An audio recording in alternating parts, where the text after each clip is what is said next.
Pakistan is not worth me investing even a single paisa. The phrase sounded cold, like the strike of a knife cutting through the air, forcing the packed international hall in Islamabad into a suffocating silence.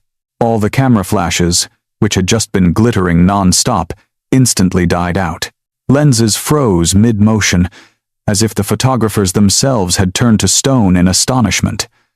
The man who had thrown out this phrase was none other than Crown Prince Abdulaziz bin Salman, a man from a Gulf royal dynasty, known to the world for his colossal fortune and arrogant statements.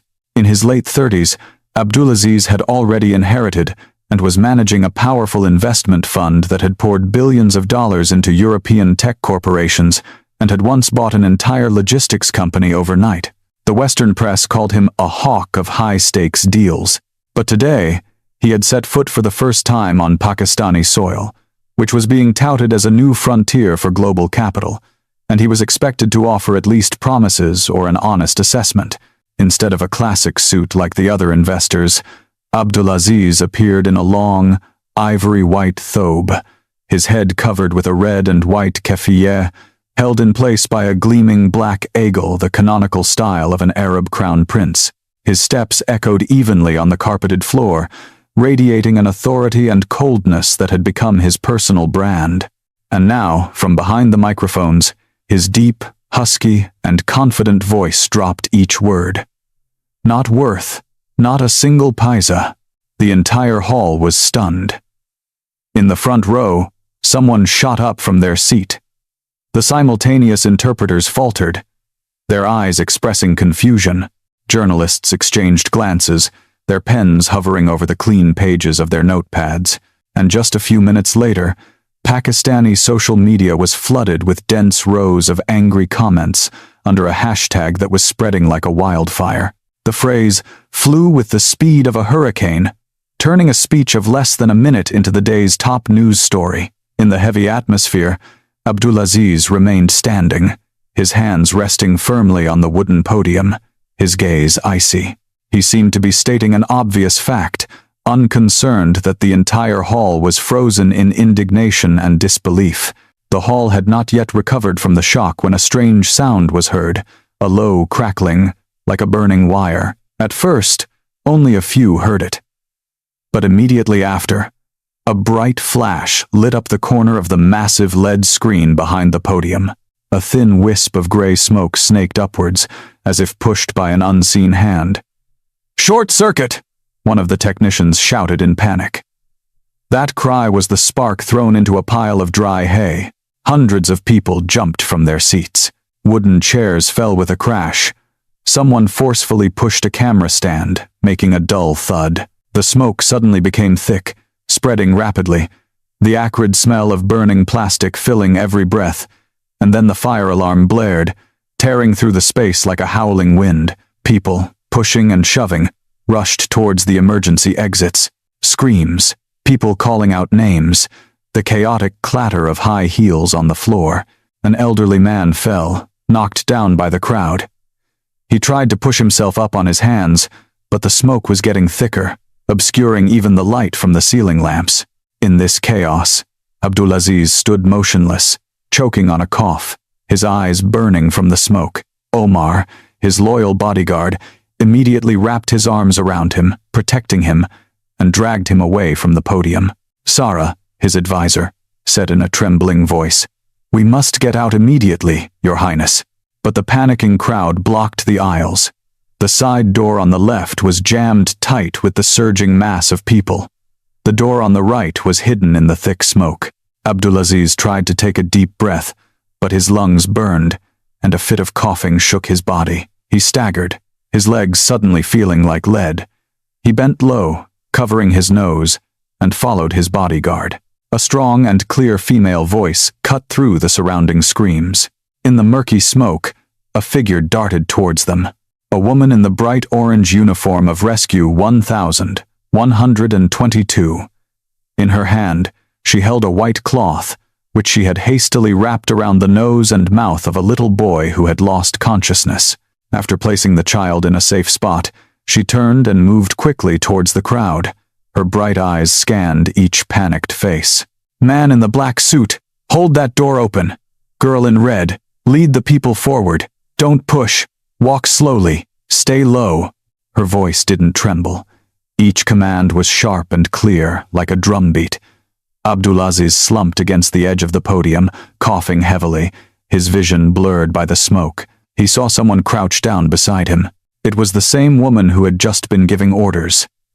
She knelt on one knee, pressed a damp cloth to his hand, then held it firmly to his mouth. Breathe through this. Slowly. Omar tried to pull Abdulaziz away, but she stopped him, her voice urgent but decisive. If he stands up now, he'll pass out right at the door. I'll get him out. Without waiting for a reply, she slid her strong arm under Abdulaziz's shoulder and nodded to Omar. Follow me. Cover our backs. Abdulaziz barely had time to react. His legs were trembling, but her support made his steps steadier. The group, hugging the wall, moved towards the exit. Thick smoke enveloped them.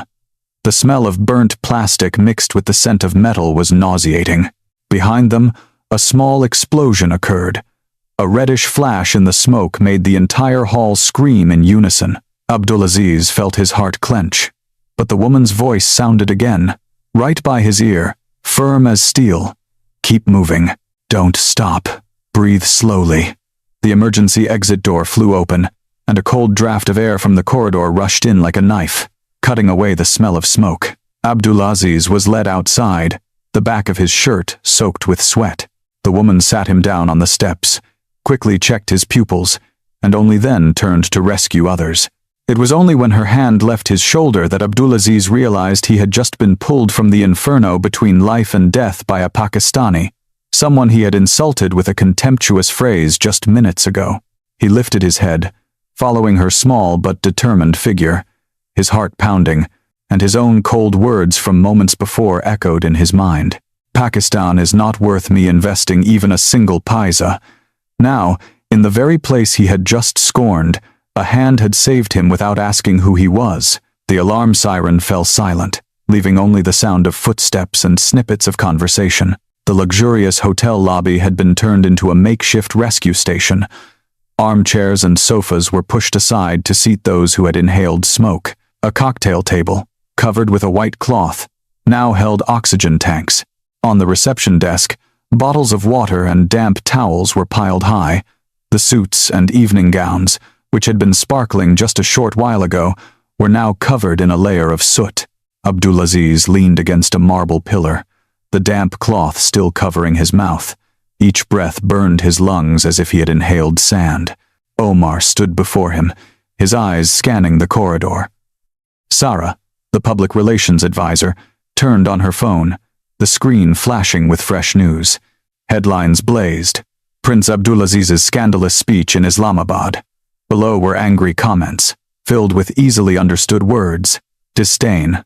Not a single paisa. Not needed. Even without a translation, it was clear that a wave of indignation was rising. Abdulaziz closed his eyes for a moment, but not because of those lines.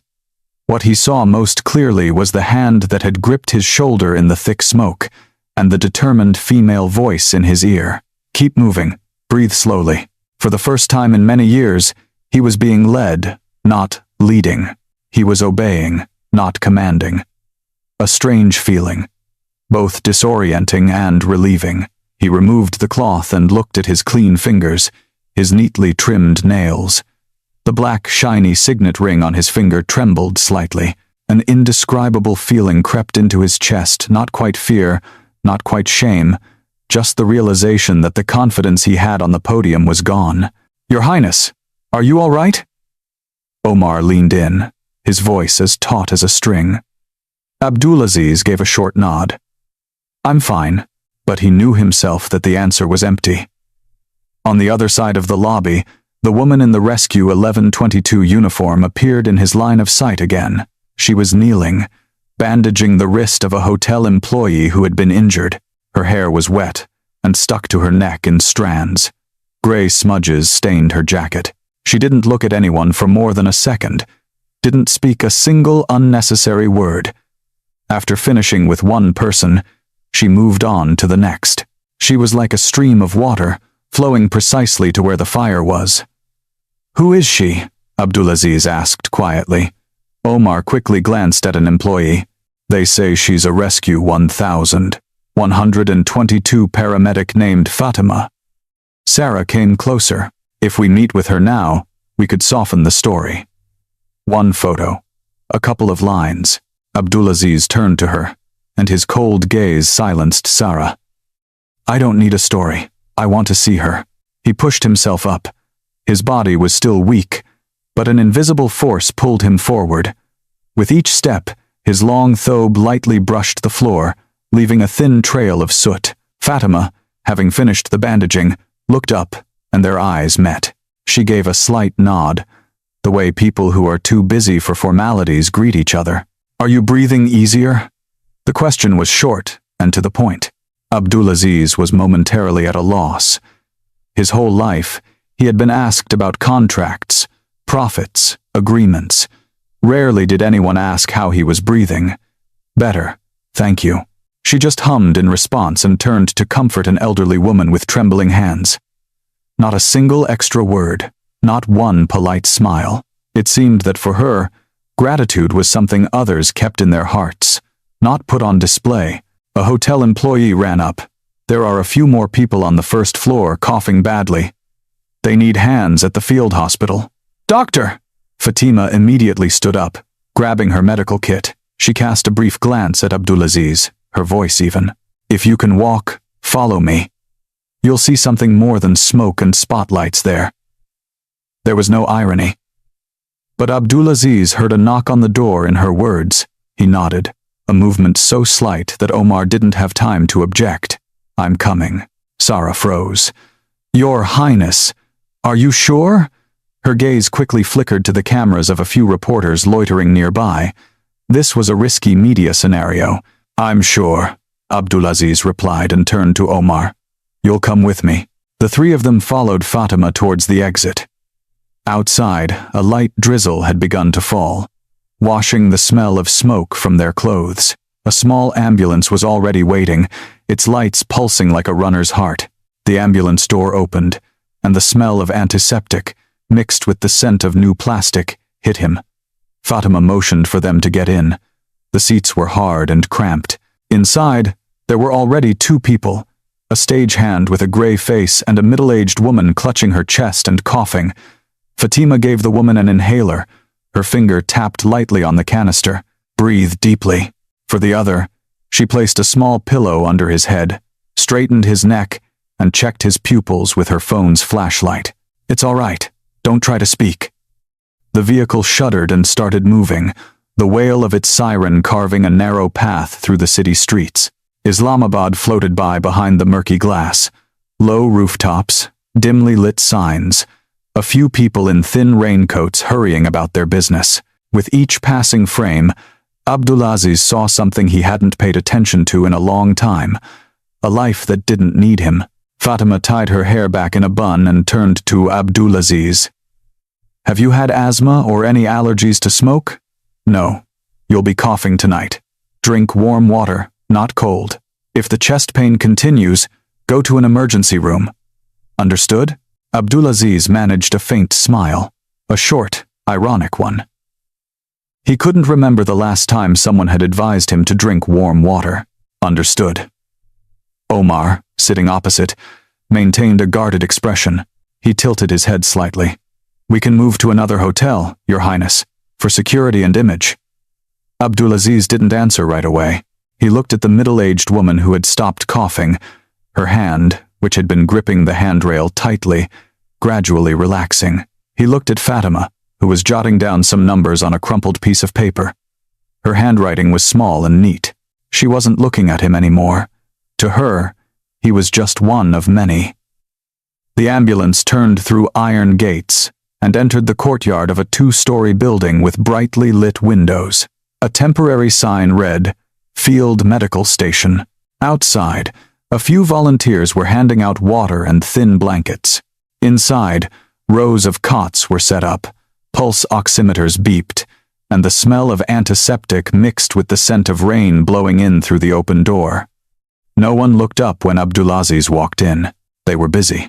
Fatima led the woman to a bed, adjusted her pillow, and called over a young paramedic to hand over the shift. When she was done, she pointed to a plastic chair by a table. "Sit there. Rest for a few minutes. I'll be back." Abdulaziz sat down. For the first time that day, he wasn't surrounded by lenses. There was no applause, no slogans, just the beeping of machines, someone's cough, hurried footsteps, and something else. The raw purpose of being here. This wasn't a forum, not a speech, and certainly not the words he had thrown out. Sarah came closer and whispered, "The press is still in an uproar. If you need me to, I can prepare a new statement to fix this." Abdulaziz shook his head. Not yet. He looked around, his gaze settling on a boy clutching his reddened throat, then moving to an old man whose eyes were still watering. Later, Fatima returned and handed him a glass of warm water. "Sip it slowly. Don't rush." She was about to leave, but Abdulaziz called out, "Fatima." She stopped, waiting. "Thank you." 2 words. Not spoken in English, without a business card, without a reward. Just, "Thank you." Fatima nodded, the same brief motion as before, and left. Abdulaziz watched her go. In the light drizzle of the city evening, he suddenly saw how vast the chasm was between his morning statement and this room, a chasm that needed to be filled with actions, not hastily written apologies. He set the glass down and slowly exhaled. "Omar," he said in an even voice, "tomorrow, we are not moving to another hotel. We are staying here. I want to see this through to the end." Omar froze for a second, then nodded. "Understood." Abdulaziz leaned back in his chair, looking at the yellowed ceiling, listening to the steady drumming of the rain on the tin roof. For the first time all day, his chest didn't feel tight. It turned out that breathing slowly was also a way of listening. Stepping out of the ambulance, Abdulaziz froze for a moment. The courtyard of the field hospital was a concrete slab, washed over with rainwater. Hastily hung fluorescent lights cast a cold, white glow, so different from the warm, luxurious lighting of the 5-star hotel he had just left. Under a tin awning, rows of blue plastic chairs were packed tightly together. People were sitting, lying down, some covered with thin blankets. There was no red carpet, no camera lenses, just pale, soot-stained faces and tired but resilient eyes. Fatima was the first one out, quickly scooping up a little girl who was carried from the vehicle, laying her on her side to ensure her airway was clear. Her voice remained steady, without a hint of doubt. A young paramedic ran over with a small oxygen tank. Abdulaziz stood a few feet away, watching her precise, almost clinical movements, placing the stethoscope, making a quick note, nodding stable. Abdulaziz was used to spacious conference halls with cool, conditioned air and plush leather chairs. But here, he sat on a wobbly plastic chair, an old wooden plank serving as a tabletop, and the glass of water was handed to him by a hand that smelled of rubbing alcohol. When Sarah grimaced in distaste, he stopped her with a nod. He was surprised himself for the first time. He just wanted to sit and not move. The sounds around him merged into a strange symphony. The beeping of pulse oximeters, the slap of rubber sandals, voices asking for more saline solution. "Check on bed number 3. There was no applause, no praise. And yet, everyone moved with a strict rhythm, like a mechanism running on responsibility, not bonuses. A middle-aged man entered, his shoulder covered in soot, his eyes red from the smoke. He tightly hugged his young daughter, repeating endlessly, "Thank you, thank you." Fatima just nodded, signaling a nurse to take the girl for an examination. Before the father could finish, she was already giving instructions to a young man carrying an oxygen tank. For her, gratitude required no response. Abdulaziz watched, involuntarily clenching his fists. Images of shareholder meetings with mountains of paperwork flashed in his mind, a complete opposite of what he was seeing here. There, one of his signatures could cost thousands of people their jobs. Here, one of Fatima's nods could save a life. He turned to Omar and said quietly, "In my country, people like her would be celebrated." Omar stated flatly. It's like that everywhere, Your Highness. The only question is whether we choose to see it. That answer silenced Abdulaziz.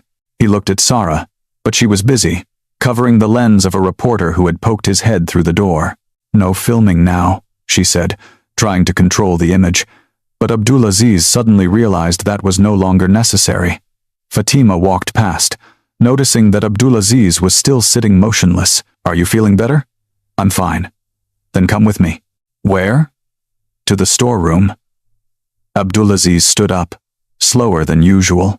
The king of multi-billion-dollar deals followed the rescue, 1,122 paramedic down a dark corridor. It smelled of dampness and alcohol. The storeroom was just a small chamber. Metal shelves were crammed with bandages, boxes of medicine, and IV drip systems. In the corner, old cardboard boxes with faded labels were piled high. Fatima pointed to several white refrigerated containers against the wall. This is a shipment of medical equipment being prepared for dispatch. If we don't keep it cold, it can be thrown away.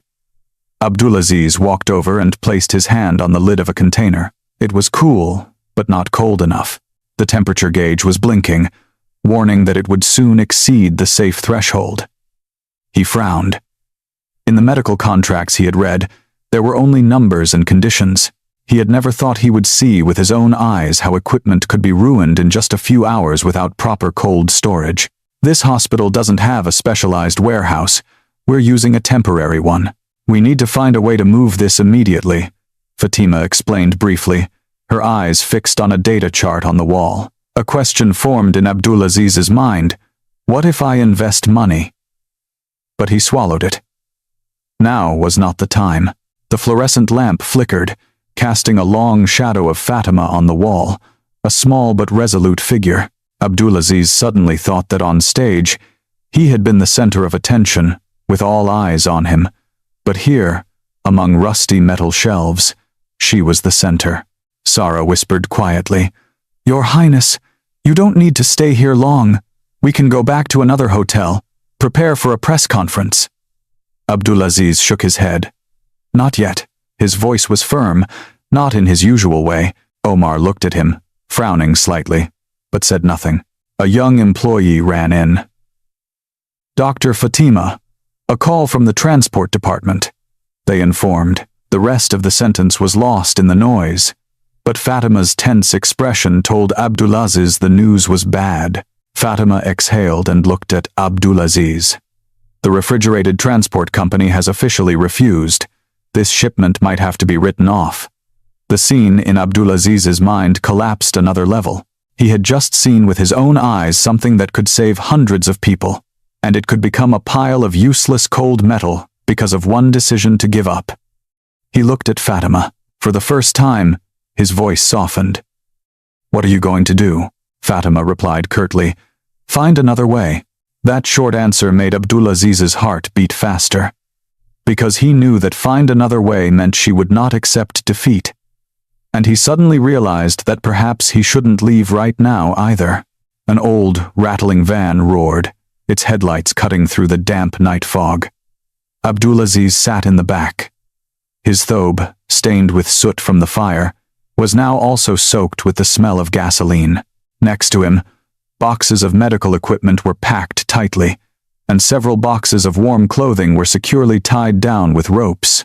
Fatima sat in the front, one hand gripping the door, her gaze fixed on the dark, winding road that snaked through the mountains. Islamabad was far behind.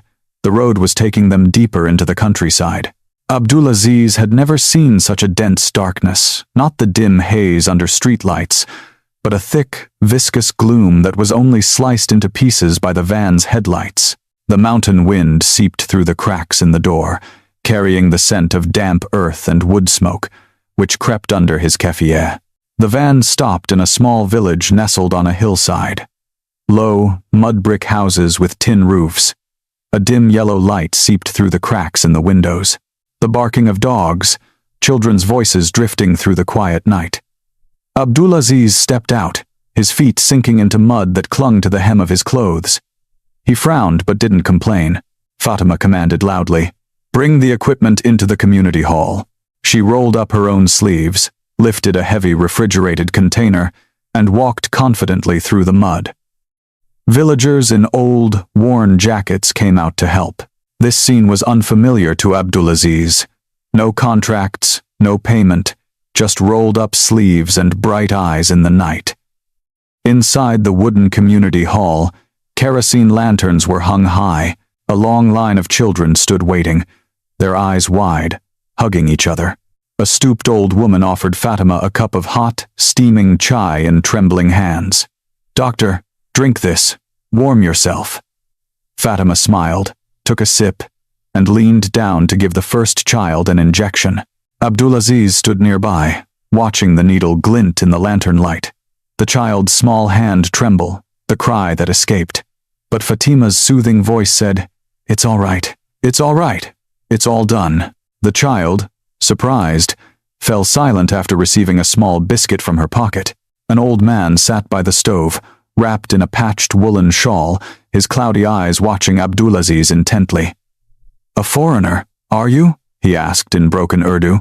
Abdulaziz didn't understand. Fatima quickly translated. "The old man is asking where you've come from." "From Arabia," Abdulaziz replied curtly. The old man nodded, smiling a toothless grin. "So far you've come, a respected man." Just one word, respected simple, without ceremony, caught Abdulaziz off guard. All his life, he had heard "Your Highness," "Your Royal Majesty," but in this mud-brick house with cracks in the walls through which the wind blew, the old man just said "respected" and bent down again to pat his grandson's head. An old loudspeaker outside crackled to life. "Attention! A medical team has arrived in the village. Residents, please come to the community hall for vaccinations and to receive warm clothes." The sound carried through the night silence, followed by the sound of hurried footsteps. More people came, crowding into the small space. Fatima turned to Abdulaziz. "If you want to help, hold this list. When someone comes in, put a check mark next to their name. Simple." Abdulaziz froze for a moment. All his life, he was used to signing multi-billion-dollar contracts, but he had never checked off names on a list for jackets. But he nodded and took the pen. Short, Pakistani names. He put a check mark, handed out a jacket, a biscuit. Each time, a pair of shining eyes looked at him, thanking him without words, with a smile. Omar stood nearby, sighing quietly. "Your Highness, I have never seen you like this." Abdulaziz didn't reply.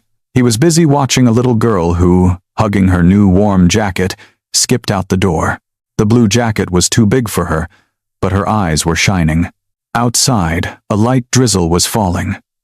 Abdulaziz went out, lifted his face, and took a deep breath of the cold air. Before him, the mountains were vaguely outlined in the mist. The sound of dogs barking and children's bright laughter carried on the wind. He remembered his words from that afternoon on the podium. They echoed in his head, burning more than any applause he had ever received. Fatima came out and stood beside him, still holding her medical kit. "You're doing well." Abdulaziz gave a wry smile. "Just checking off names. No, you stayed and you are doing. For them, that's enough." She looked out into the night's darkness, her voice softer. "In places where there isn't enough of anything, anyone who is willing to stand in line becomes part of the machine. No one's orders are needed." Abdulaziz was silent in the darkness. For the first time, he felt he was in his place, even if it was through such a small action. It was late at night. The fire crackled in the stove, the smell of smoke mixing with the scent of antiseptic. People were sleeping on mats on the floor, a few children curled up, hugging their new jackets. Abdulaziz sat in a corner, leaning against a wooden wall. His thobe was saturated with the smell of ash, mud, and smoke. He listened to the steady drumming of the rain, and his heart felt lighter. In the dim light, his gaze fell on Fatima, who was writing a report, a thin but resilient figure. Amidst this simple poverty, she radiated a different kind of strength, not power, but the strength of faith. Abdulaziz clenched his fists. He suddenly thought that if that shipment of equipment had really been ruined, these people would have suffered. For the first time, he felt something that went beyond personal honor, beyond profit, and he knew that tomorrow, the real battle would begin. The night in the mountains stretched on slowly. A light rain tapped on the tin roof of the community hall, mingling with the even breathing of people asleep after a long day. Inside, a few kerosene lanterns cast a dim yellow light on the wooden walls. Abdulaziz was not asleep. He sat leaning against a support beam, his eyes wide open, clearly hearing the beat of his own heart in the mountain silence. Omar lay in a corner, dozing fitfully, while Sarah was absorbed in her phone. The signal was weak, but she managed to catch snippets of news. Down in the cities, social media was still buzzing about his statement from the previous day. Comments in Urdu were flooding in. Sarah quickly translated a few phrases for Abdulaziz. They were harsh, sarcastic, even angry words. Abdulaziz quietly closed his eyes, not reacting. He knew that his image now was not that of a brilliant investor, but a symbol of foreign arrogance. The wooden door creaked open. Fatima entered, her jacket darkened by the rain. She walked straight to the wooden table in the center of the room, placing a folder of documents and a few telegrams on it. "New information," she said curtly. All eyes turned to her. Abdulaziz leaned forward slightly. "The refrigerated transport company has just officially announced their refusal," Fatima said in a voice that was calm to the point of being cold. "They're citing a shortage of staff and high risks, but in reality, they're afraid of liability after today's fire." Sarah lowered her phone, her expression changing. Omar frowned. "What about the shipment of medical equipment?" Fatima looked up, her eyes shining brightly in the darkness. "If we don't move it in time, it will all be ruined. Too long without cold storage, and it's just scrap metal." A silence fell over the room. Abdulaziz felt his chest tighten. He looked at the white refrigerated containers against the wall, where a red temperature indicator was blinking. Inside were hundreds of life-saving equipment kits, thousands of doses of medicine that required cold storage. Before, these were just numbers to him, investments, profits, and losses. But after one night in this village, after looking into the eyes of the children and elderly now sleeping wrapped in blankets, he saw them as specific lives. If everything was ruined, it wouldn't be statistical charts that suffered, but the very faces that had just smiled while receiving warm jackets. "Are there other options?" Abdulaziz asked in a hoarse but clear voice. Fatima nodded. "There are, but they're complicated." Omar interjected. "Your Highness, you don't need to get involved in this. We can hire an international transport company, pay double, triple the price. They'll do it." Fatima shook her head. "We won't make it in time. We only have a few dozen hours left before the temperature exceeds the norm. With an outside company, it will take time for negotiations, permits. I want to use the local railway. There's a transit warehouse at the main station down below. If we maintain continuity, the cargo can be saved." Sarah frowned. "The railway? Who uses that these days?" "It's slow, outdated." Fatima didn't answer. She just laid a map of the railway lines on the table, tapping her finger on the red dots. "Departure station, transit station, backup cold storage. I've already called. They're ready to help, but someone needs to coordinate on site. No red tape, no delays." The room fell silent again. Abdulaziz stared at the old paper with its faded ink. Compared to the gilded contracts he usually saw, this was so primitive. But in this primitiveness, he saw the only clear path forward. He looked up, his voice firm. "I will participate." Omar flinched. "Your Highness, this is dangerous. You don't need to." Abdulaziz cut him off. "I was the one standing on that podium today. I was the one who spoke those insulting words. If I leave now, what will I be? Just a coward." Sarah was stunned. She had never heard Abdulaziz use the word coward in reference to himself. Fatima showed no emotion, just gave a short nod. "All right. From this moment on, you are also a member of the team. No exceptions." Abdulaziz exhaled. For the first time, he felt that this response was like a contract that didn't require a signature. Outside, the rain grew heavier, drumming on the tin roof. Inside, the flickering light of the kerosene lamp illuminated tired but determined faces. That shipment of medical equipment was no longer anyone's personal problem. It was a test for the entire team, and for a crown prince who had just lost his reputation in a glittering hall. Abdulaziz leaned against the wooden wall, his hand gripping the edge of his thobe. For the first time in his life, he clearly felt that he was about to enter a deal measured not in dollars, but in human lives. The old wooden table was pushed to the middle of the community hall. On it lay a faded map of the railway on yellowed paper. A kerosene lamp hanging above the table swayed in the draft, casting a flickering light on the faces gathered around. Fatima, Abdulaziz, Omar, Sarah, and a few local officials. Fatima pointed a finger at the map, her voice resolute. "We will get the cargo to the district station, which is over 60 kilometers from here. From there, a night freight train will go straight to Islamabad, and there's a temporary cold storage facility at the transit station. If we can transfer it in time, the cargo will be safe." Omar's thick eyebrows furrowed. "The mountain road is dangerous, and with the rain, it's slippery. Getting the cargo to the station won't be easy. Not to mention Pakistan Railways, I don't trust it to be on time." Fatima looked up and met his gaze directly. "Do we have another choice?" The air grew thick. Sarah interjected, her voice full of calculation. "We could hire a private plane. The cost would be many times higher, but His Highness Abdulaziz can pay. It would be much faster and safer by air." Fatima shook her head, a flash of determination in her eyes. "We won't make it. Flight permits, preparations that would take at least 2 days, and we have just over 40 hours before the temperature exceeds the norm." Everyone fell silent. Abdulaziz sat motionless, his hand resting on a refrigerated container beside him. The red numbers on the temperature gauge blinked like a racing heartbeat. He looked up, his voice hoarse but clear. "We'll go by rail." Omar turned sharply, stunned. "Your Highness! This is a gamble. A crown prince cannot put himself in such a position." Abdulaziz looked directly at Omar. His gaze no longer held its usual arrogance.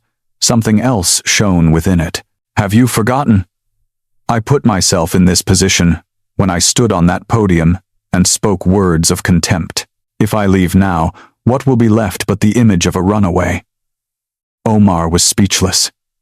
Sarah tried to say something, but Abdulaziz's firm gaze silenced her. Fatima gave a short nod, her voice calm, then it settled. "We'll prepare everything tonight. We leave tomorrow morning." She laid out another sheet of paper, listing the tasks. One person in charge of train documents, another preparing a small truck to bring the cargo down the mountain, a team to pack extra dry ice. She assigned the tasks like an officer commanding a battle. Everyone hurriedly took notes, the rustle of pens mixing with the sound of rain on the roof. Abdulaziz watched in silence. He realized that Fatima didn't need to shout or use her authority. Every command she gave made people act immediately. This authority came from precision and reliability, not from a title. When the meeting ended, Omar took Abdulaziz to a corner. His voice was sharp. "Your Highness, you cannot get this deeply involved. The press is already targeting you. If something happens on the road now, your image will be even worse," Abdulaziz replied slowly. "It is precisely because the press has already branded me as arrogant that I must face reality. If there is a risk, at least I will know that I did something." Omar looked at his master, his gaze a mixture of helplessness and respect. The man he had served for so many years, always cold in multi-billion-dollar deals, was now speaking with such firmness while standing before a small shipment of medical equipment. Sarah interjected, trying to steer the situation back to normal. "We can use this opportunity. If the press learns that the Crown Prince is personally involved in the aid effort, his image will change. I'll arrange for reporters." Abdulaziz raised his hand, cutting her off. "No, no cameras, no interviews. This is not a PR campaign." Those words made Sarah freeze. It was the first time she had seen Abdulaziz reject the very weapon he usually used to manipulate public opinion.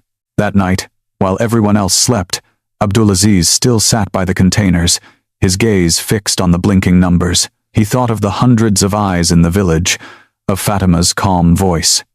If we don't keep it cold, it can be thrown away. And for the first time, he felt his heart beat not for profit, but for a very simple fear. The fear that it would all be ruined. The fear that they wouldn't make it tomorrow. The rain outside intensified. The kerosene lamp swayed from the ceiling. Abdulaziz closed his eyes and took a deep breath. For the first time, he clearly realized that tomorrow was no longer a crown prince's schedule, but the schedule of a member of this small team. He told himself mentally, "Tomorrow, I will go with them, whatever the outcome." It was not yet dawn, but a thick fog had already enveloped the dirt road leading out of the village. The small convoy consisted of just one old truck and a few accompanying motorcycles. In the truck bed, the white refrigerated containers were securely tied down with ropes and covered with a tarp. Abdulaziz stepped out.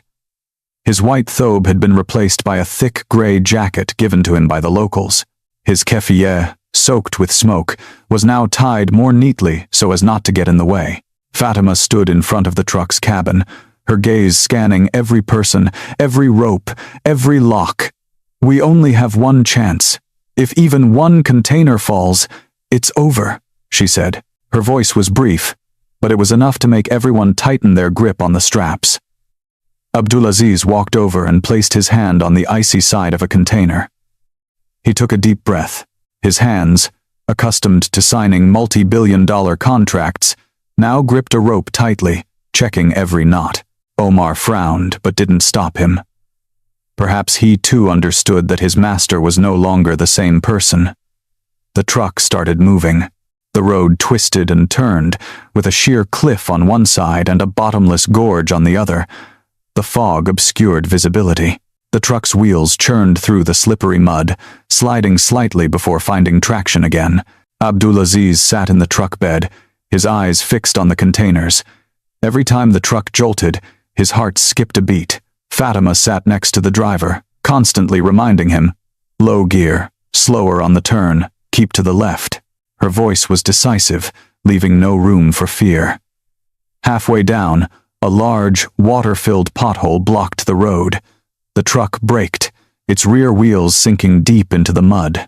The driver hit the gas, but the wheels just spun in place, splattering mud everywhere. The entire team jumped out anxiously. Together, they began to push. "Push!" Fatima shouted. Abdulaziz was the first to jump down. The mud came up to his ankles, sticky and viscous. He pressed his shoulder against the truck bed and pushed hard. Omar also rushed to help. Sarah stood behind Abdulaziz, watching in disbelief as the crown prince she had accompanied to countless luxurious forums was now getting dirty in the mud. "Push!" A united cry rang out. The wheels grated against the mud. Abdulaziz's back was wet with sweat. His gray jacket was stained. His hands slipped in the mud, but he gritted his teeth and strained with all his might. Finally, the truck broke free from the pothole. He sat on the ground, breathing heavily, his heart pounding, the smell of mud hitting his nose. Fatima walked past and handed him a bottle of water.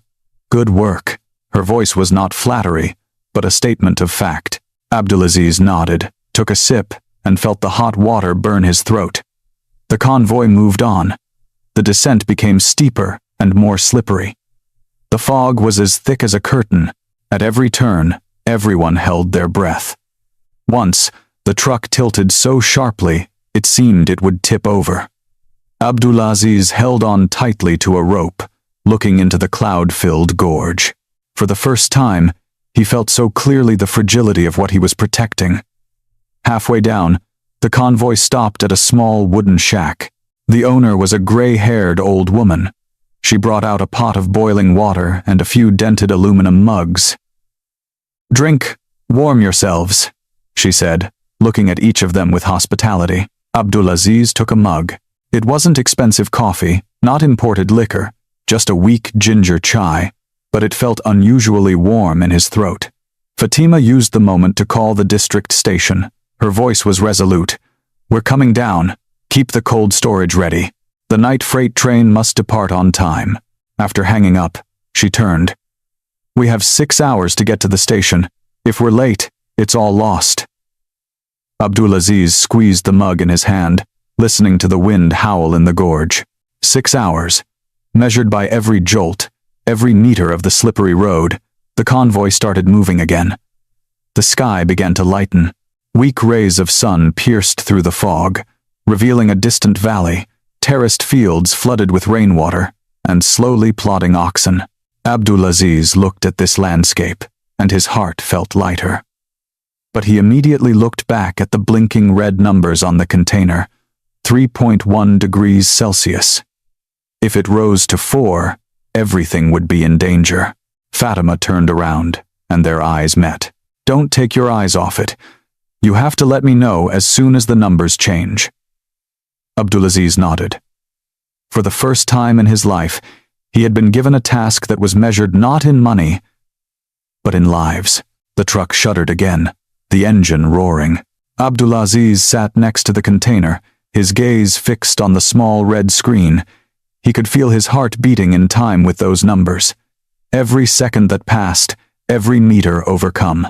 It felt like taking a step towards closing a strange contract, a contract with his own conscience. When the truck came off the final descent, the red-tiled roofs of the district station appeared in the distance. The sound of a train horn carried through the fog, echoing in Abdulaziz's chest like a battle cry. He involuntarily clenched his fists and whispered, "We have to make it." And at that moment, his eyes accidentally met Fatima's in the rearview mirror. No words were spoken, but they both knew this was no longer a personal matter. It was a battle in which every hand, every heartbeat, was involved. The district station appeared through the fog, an old building with peeling yellow plaster and a moss-covered tiled roof. On the platform, a train horn blared, shattering the mountain silence. A few faded blue freight cars stood motionless on the tracks. Their rusty wheels glistened in the faint morning light. The truck stopped right at the gates. Fatima jumped out of the cabin and, without catching her breath, shouted loudly, "Unload! Check the temperature immediately!" A group of station workers in orange vests was already waiting. Their sun-tanned faces were tense. They rushed with the locals to tear off the tarp and untie the ropes. Abdulaziz jumped down too. His leather boots were soaked with water and covered in a thick layer of mud, but he no longer paid any attention to it. He bent down and, together with Omar, lifted a heavy refrigerated container, his shoulders strained, feeling like they would tear. But when he placed it on the concrete floor, he felt a strange sensation, as if the container carried the breath of the entire village, of the eyes he had seen last night. Fatima knelt to check the temperature gauge. 3.8 degrees, she said quickly. "It hasn't exceeded the threshold, but we're running out of time." Everyone hurried. The refrigerated containers were passed along a human chain, from the truck to the temporary cold storage. Rhythmic shouts of 1, 2, 3, pass, filled the air. Sweat, breath, and hurried footsteps merged into a single rhythm. Abdulaziz joined the chain, shoulder to shoulder with a skinny young man with calloused hands. As he took a container from his hands, Abdulaziz paused for a moment. The boy's hands were trembling, cracked. He looked into his eyes and saw a glint, but not a hint of complaint. Sarah stood to the side. The cameras of reporters loitering outside made her nervous. "Your Highness, you can't let them see you like this." Abdulaziz cut her off with a hoarse but sharp voice. "Turn off all the cameras. If they keep filming, I will go out to them myself."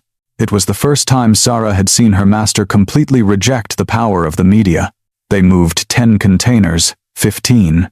Sweat poured down. Abdulaziz's white thobe was covered in mud. He no longer looked like a crown prince, but his eyes burned brighter, his hands grew stronger. Each time he placed a container in the cold storage, the blinking red numbers dropped to a safe level. Fatima stood in the middle of the warehouse, commanding, "Place them 10 centimeters from the wall. Don't stack them. Check the dry ice. Add more." She moved quickly, her gaze covering every corner, her hands never still. When the last container was in place, Fatima let out a sigh of relief. Stable. The temperature is holding. Everyone applauded. It wasn't polite applause, but a sound that erupted from their chests, from relief. Abdulaziz sat on a step, breathing heavily, sweat streaming down his cheeks. Omar handed him a bottle of water, but Abdulaziz only took a sip, his gaze fixed on the row of white refrigerated containers. In his eyes, they were no longer soulless cargo, but lives with names and faces. The train horn sounded again. A station worker raised his hand. The night freight train departs in 40 minutes. If we don't finish loading, we'll have to wait for the morning run. Fatima turned sharply. No morning. We loaded onto this train. The whole team sprang back into action. The containers were passed from hand to hand, placed on an old wooden conveyor, and pushed into a freight car. The car was dark and smelled of rusty metal. Abdulaziz, along with Omar, lifted the containers. His shoulders ached, his chest hurt, but when he heard the click of the lock securing a container in the car, he felt a thrill, like after winning a major deal. 1 container, 2, 10. Each thud on the car floor sounded like a drumbeat. Outside, the locals cheered. Children ran around, watching with bright eyes. They didn't know who Abdulaziz was. They only saw a tall foreigner with dirty sleeves who was moving refrigerated containers with them. Finally, all the containers were on the train. Fatima went up to check one last time. The temperature gauges were stable. She turned to Abdulaziz and nodded. The first part is done. He exhaled. He was exhausted, but his lips involuntarily curved into a smile. For the first time, he understood that a smile comes not from a victory on the stock market, but from sweat and a heartbeat merged with a collective rhythm. The station's traffic light turned green. A long train horn echoed through the area, the wheels screeching on the rails. The entire train shuddered and began to move. Abdulaziz stood on the step of the car. The early wind hit his face, carrying the smell of rust and cold steam. He watched the waving people on the platform, their thin but strong hands.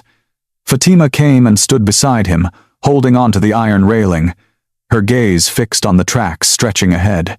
"We're only halfway there," she said in an even voice. Abdulaziz nodded, not taking his eyes off the fog ahead. A strange confidence began to grow in his soul for the first time, that this train was carrying not just cargo, but a chance for him to correct his mistake. The train's rumble echoed through the mountains, starting a new race. A race in which Abdulaziz was no longer a crown prince on a podium, but just a man, doing his best alongside everyone else to save containers filled with hope. The clatter of the wheels on the rails was steady, like the beating of a giant heart. The train sped through the misty mountains, swaying on the turns. Inside the freight car, Abdulaziz sat leaning against a cold container, his gaze fixed on the small red number on the screen, 3.2 degrees Celsius. If it rose by just another half a degree, hundreds of equipment kits could turn into scrap metal. Fatima walked up and down the car, checking every lock, every container. Her mud-stained boots clattered on the old iron floor. As the train entered a dark tunnel, the beam of her flashlight swept across Abdulaziz's face. Their eyes met, without words, but with a silent understanding that they shared the same anxiety. Suddenly, the train horn blared for an unusually long time. The train began to slow down, the wheels screeching piercingly. Everyone was jolted, and several containers shook violently. Abdulaziz jumped up, gripping a fastening rope tightly. A crackling voice came through the speakers. Urgent announcement. There has been an accident on the railway bridge ahead. The train must stop for an inspection. The estimated delay is unknown. The atmosphere instantly became leaden. Sarah gripped the edge of her seat, her face pale. Omar clenched his fists. Abdulaziz looked at Fatima, hoping for reassurance, but she too froze for a moment, then shouted loudly, "Check the temperature immediately!" A young volunteer with a sensor ran along the row. 3.9, 4, it's rising! Everyone froze. If the train was stationary for long, the temperature would exceed the norm. All their efforts, from the village to the station, would be for nothing. Fatima bit her lip, her eyes burning. We can't just sit and wait. We need to find a temporary cold storage nearby. One of the railway workers quickly said, 2 kilometers from here, at an auxiliary station, there's a warehouse for storing fruit, but the cargo will have to be moved along a dirt track. There's no link. Abdulaziz immediately asked, Do we have transport? The man shook his head. Only a few handcarts from the locals. A silence fell over the car. Sarah whispered, This is impossible. It's too much. Abdulaziz took a deep breath, his voice hoarse but firm. We will do it. There's no other way. Fatima nodded, her gaze like a flame. Right. Everyone out. We'll split into groups. The car door slid open, and a blast of icy mountain wind hit their faces. Outside, the train was stopped on a mountainside. In the distance, the silhouette of the motionless railway bridge was visible. A light rain was falling. The ground was slippery. Residents from nearby houses had already gathered, bringing with them ox carts and wooden handcarts. There was no need for lengthy explanations. The phrase, life-saving cargo, was enough for them to rush to help. Abdulaziz, along with Omar, lifted a refrigerated container and placed it on a cart. His shoulders burned, his mud-soaked thobe was heavy, but he didn't stop. Fatima led the column, shouting commands. Walk in single file, hold the ropes tight. The column of people slowly dragged the cargo along the muddy track. The wooden wheels creaked over the stones. The rain intensified, soaking their hair and clothes, but no one let go of the cargo. One container slipped off a cart and nearly fell into a puddle. Abdulaziz lunged forward and, with a young man, held it steady. Their hands locked together, mud splattering on their faces. Abdulaziz was breathing heavily, but when the container was safely back on the cart, he laughed hoarsely, as if he had found a strange joy in this hardship. Fatima turned and shouted, Faster! The temperature is already 4.1. Finally, the lights of the auxiliary warehouse came into view, a row of simple corrugated iron sheds. Iron gates with peeling paint. An elderly storekeeper hurriedly opened them. A wave of cold air washed out from inside. The entire column poured in, passing the containers from hand to hand and placing them on cold shelves. Cold vapor swirled in the air. Fatima held up her sensor, her voice clear and distinct. 3.9. It's dropping. A joyful cheer swept through the warehouse. People clapped, and a few boys shouted hooray. Abdulaziz sat on the concrete floor. Sweat and rain mingled, his chest heaving. He looked at the row of white containers, and a new feeling washed over him.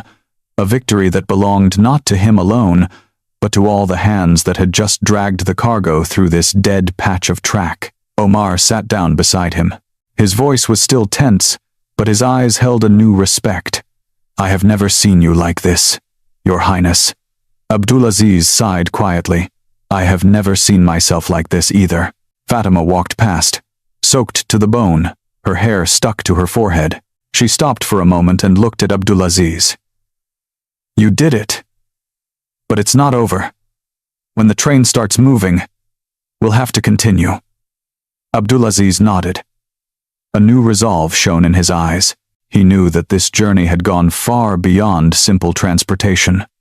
It was a silent vow he had made to himself. Not to let a single container be ruined. Not to let a single life be lost because of his past arrogance. Outside, the train horn blared again. It was the signal that the railway bridge was clear. The train was preparing to move. Inside the cold warehouse, amidst the white containers and icy vapor, Abdulaziz clenched his fists. This battle was still ongoing. The train's long horn blast echoed through the valley, like an anthem of return.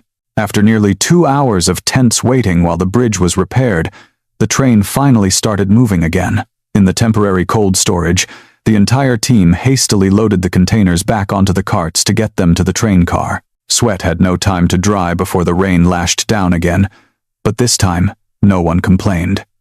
Fatima stood on the step of the car, her gaze following each container being passed.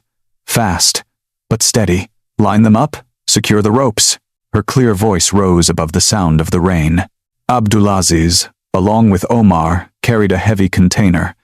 His shoulders were numb, his hands trembled, but he didn't stop. With each step up the iron ladder, he could hear his heart beating in time with his footsteps. After setting the container down, he collapsed onto the floor, his breathing so rapid it felt like his chest would burst. One of the railway workers shouted, "That's it! All loaded!" The car door slammed shut and was locked. The train lurched and began to move. The wheels screeched piercingly, but this time it was the sound of hope. Everyone exhaled, as if they had just passed through the gates of death.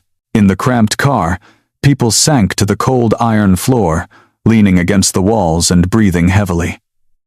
Omar shook his head, his wet hair matted. "Your Highness, I never thought I would see something like this." Abdulaziz laughed hoarsely, his eyes shining. "Me neither." Fatima walked along the row of containers, checking the fastenings. Once she was sure everything was secure, she sat in a corner, leaning against a container, and closed her eyes. Her face showed clear exhaustion, but a smile lingered at the corners of her mouth. Abdulaziz saw it, and suddenly laughed too. His first laugh in many tense days. Not the polite smile from press conferences, and certainly not the arrogant smirk from negotiations. It erupted from his chest, rough, hoarse, but real. Sarah froze. She had seen Abdulaziz laugh while signing a multi-billion-dollar deal, but she had never seen him laugh over a saved container. The train sped across the plains. Through a small window, Abdulaziz could see endless green fields and the flashing red roofs of houses. People by the railway tracks waved at the train. He instinctively raised his hand and waved back. A little boy saw it, smiled joyfully, and started jumping up and down. Abdulaziz's heart suddenly skipped a beat, as if he had just signed a contract with his own faith. Fatima, sitting beside him, asked quietly, "Why are you laughing?" Abdulaziz replied in a low but warm voice, "Because for the first time, I have seen what a real victory is." Fatima was silent, just giving a short nod before looking back at the red numbers on the gauge. 3.3 degrees Celsius. Still safe. That night, when the train pulled into the station in Islamabad, the gauges read 3.1 degrees Celsius. Everyone breathed a sigh of relief. The car door opened, and the white containers were unloaded one by one and carefully placed in the central warehouse. Bright floodlights illuminated sweat, dirt, and shining smiles. One of the workers shouted loudly, "The cargo is safe!" A joyful roar swept through the entire warehouse. Locals, station workers, volunteers, everyone hugged, slapped each other on the back, and cheered. Abdulaziz stood in the center of this circle. His clothes were covered in mud, but his eyes were burning. He laughed, this time not hoarsely, but loudly, and for a long time, his laughter merging with the collective celebration. Sarah covered her mouth with her hand, her eyes filling with tears. She had never seen Abdulaziz like this. Omar gave a short nod, his expression heavy but warmed. Fatima came over and extended her hand. "We did it." Abdulaziz shook her hand firmly. The handshake was long and strong. In that moment, he clearly understood that this was no longer the story of a crown prince or a rescue 1,122 paramedic, but the story of equals who had dragged cargo together through the brink of life and death. On the platform, the rain had stopped. The yellow light of the lamp spread everywhere, reflecting in the puddles. Abdulaziz lifted his head and took a deep breath. For the first time in his life, he felt it was so easy to breathe. The Islamabad conference hall was once again glittering with lights. This time, it wasn't smoke and fire alarms, but dozens of camera lenses aimed at the podium. Every seat was filled, the faces tense, full of expectation and disbelief. People were waiting to hear what Crown Prince Abdulaziz would say after his scandalous and arrogant statement. Sarah stood backstage, tightly clutching a stack of papers.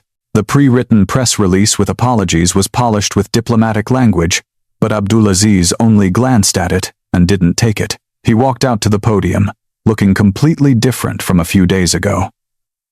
A simple white shirt, dark trousers, no long thobe, no elaborate keffiyeh, no royal luxury. A whisper went through the hall. "Is that really him?" one journalist murmured. "Yes." "Look. He doesn't look like himself from the first day at all," another replied. Abdulaziz stood straight, his gaze sweeping across the hall. He didn't look away, didn't smile, a diplomatic smile. His voice came out hoarse but clear. "A few days ago, at this very spot, I spoke insulting words. I said that Pakistan is not worth me investing even a single paisa. And immediately after that, I was saved by the Pakistani people themselves amidst thick smoke." The hall began to buzz, cameras clicking. Sarah held her breath, her palms sweating. Abdulaziz continued, enunciating each word. "I saw with my own eyes how a rescue 1,122 paramedic rushed into the smoke to pull me out. How villagers in a remote area trudged through mud with us to push a truck. How railway workers toiled in the rain to save a cold storage unit. I saw your resilience and perseverance. And I understood one thing clearly. My words. That day were a mistake. They were arrogant and shameful. The noise in the hall grew louder, but this time it was a different kind of murmur. Some people nodded briefly. Others took out their phones to record. Abdulaziz took a breath, his eyes burning like fire. For the last 3 days, I have not been sitting in a luxurious hotel suite.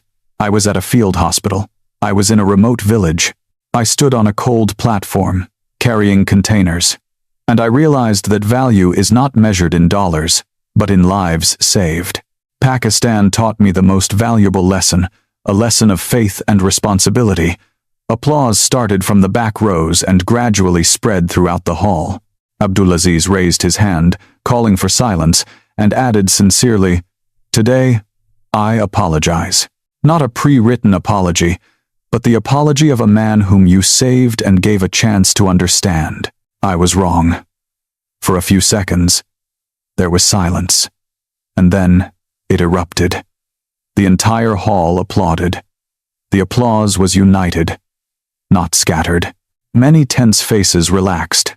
Some even smiled. Abdulaziz waited for the applause to die down and continued, "I don't want to stop at words. I want to act. As of today, my investment fund will begin collaborating with Pakistani companies to build a system of cold storage facilities and medical transport, starting with the very remote areas I have just been to. I will not just invest money. I will stay, participate, and see it through to the end." Shouts of approval rang out, cameras swiveled, and on the live broadcast screens, headlines scrolled. "Crown Prince Abdulaziz publicly apologizes and pledges to invest in Pakistan." In the back row, Omar sat with his back straight. For the first time, his usual wariness was gone, replaced by a poorly concealed pride. Sarah was crying, but these were no longer tears of stress, but tears of relief. In the middle of the hall, unnoticed, sat a figure in the bright orange uniform of Rescue 1,122. Fatima didn't applaud. She just looked at the podium, and a warm light flickered in her eyes. Abdulaziz finished and bowed. There were no fireworks, no pompous music, just endless applause that sounded like a single heartbeat. He stepped down from the podium and walked straight towards the row where Fatima was sitting. All the camera lenses followed him. Abdulaziz bowed his head slightly to her. Not a word was spoken, but the whole world understood whom he wanted to thank the most. The Islamabad night was bathed in the dim yellow light of street lamps. The city was still bustling, but in the small room of the temporary field hospital, an unusual silence reigned. Abdulaziz sat alone at an old wooden table. Before him lay a clean sheet of paper and the pen he always carried with him. He wrote slowly, each letter clear. "To the esteemed council and the royal family, I have decided to remain in Pakistan for some time. I must personally oversee the new projects, not just as an investor, but as a participant in this work. I have come to understand that true value is not always measured in immediate profit. Sometimes, one small action can save hundreds of lives, and I want to be a part of that." Upon reaching this point, Abdulaziz paused. He leaned back in his chair and looked at the peeling ceiling. Outside, the rain rustled, the smell of dampness mixing with the familiar scent of antiseptic. He thought of the nights in the desert, of the gilded palaces, of the lavish feasts. All of it suddenly felt so foreign, but the laughter of children receiving warm jackets, or the joyful shouts when the last container was loaded onto the train, came back to his memory so vividly, as if it were yesterday. The wooden door creaked open. Fatima entered with a folder in her hands. She looked at the paper in front of Abdulaziz and asked quietly, "What are you writing? A letter home?" Abdulaziz replied in a low voice, "I'm telling them I'm staying. Probably for the first time in my life. I'm not asking what they think about it." Fatima smiled faintly, her gaze softening. "So, you've signed a contract with yourself." Abdulaziz nodded, looking at her intently. "I have met many strong people, many powerful ones, but no one has ever made me feel so small as I do next to you." Fatima just chuckled and turned away to continue her notes. "I was just doing my job, and you yours." The next morning, the sky had cleared. The Islamabad station was crowded. The last white containers were being sealed and loaded into a freight car. Station workers, porters, volunteers, and curious onlookers stood in a crowd, their eyes shining with faith. Abdulaziz was in a simple shirt, without his arrogant white thobe. He stood next to Fatima, watching the train ready for departure. Omar and Sarah stood silently behind, not interfering. The train horn sounded. The wheels began to turn. The crowd applauded and cheered. Abdulaziz followed the train with his eyes, his chest filled with a strange feeling. He knew that this train was carrying not just medical equipment. It was also carrying his faith in a land he had once despised. Fatima turned and extended her hand. Abdulaziz looked at this hand, the hand that had pulled him from the fire, that had helped him breathe, and shook it firmly. The handshake was silent, but it contained everything: gratitude, respect, and a silent promise. A voice came over the speakers. "Train number is departing." The train disappeared into the misty haze, leaving behind only the fading clatter of its wheels. Abdulaziz lifted his head and took a deep breath.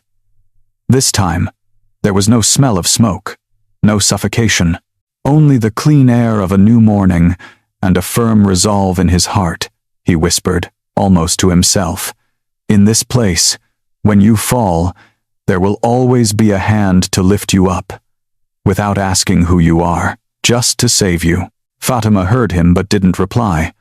She just watched the departing train, her gaze as calm as the distant blue mountains.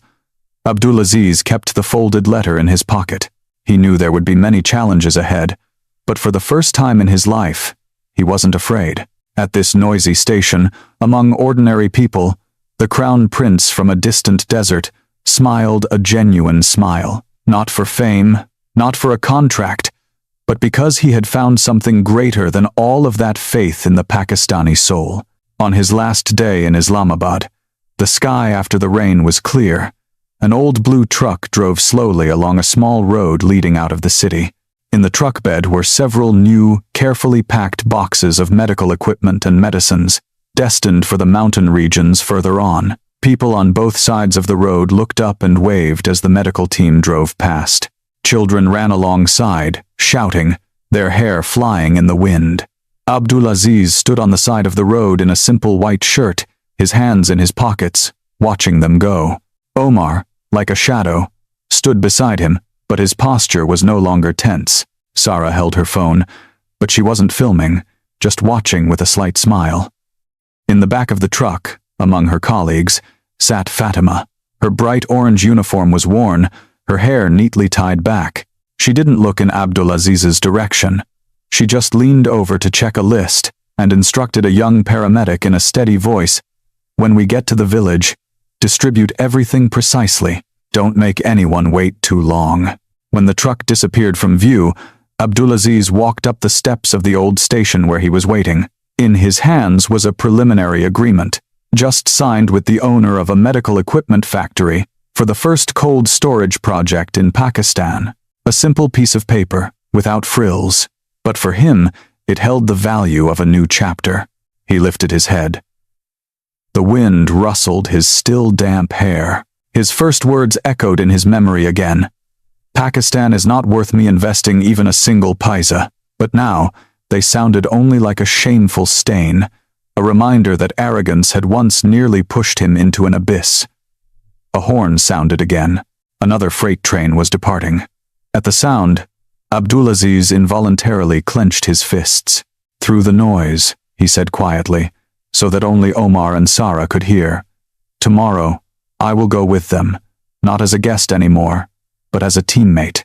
Sarah's eyes widened. She wanted to object, but Omar placed a hand on her shoulder and shook his head briefly. He understood. This man had crossed into another world, where power and money could not replace faith and responsibility. Abdulaziz looked towards the horizon, where the distant mountains were blue in the sunlight. His eyes shone. This was not the arrogant gaze of a crown prince in gilded halls, but the gaze of a man who had just found the true meaning of moving forward. And somewhere out there, on a dusty road, Fatima and her team continued their journey, carrying hope in small boxes. She didn't know that behind her, a man who had once been so arrogant was silently staking his honor and future, choosing the same path she walked. The station hummed. Wheels clattered on the tracks. People pushed and shoved. Amidst it all, Abdulaziz closed his eyes and took a deep breath. This time, the air held no smell of burning, no suffocation. It smelled of damp earth, the river, wind, and the warmth radiating from the crowd. He smiled, a new smile, one that belonged not to a crown prince from the desert, but to a man who had just found the most precious treasure of all faith in the Pakistani soul.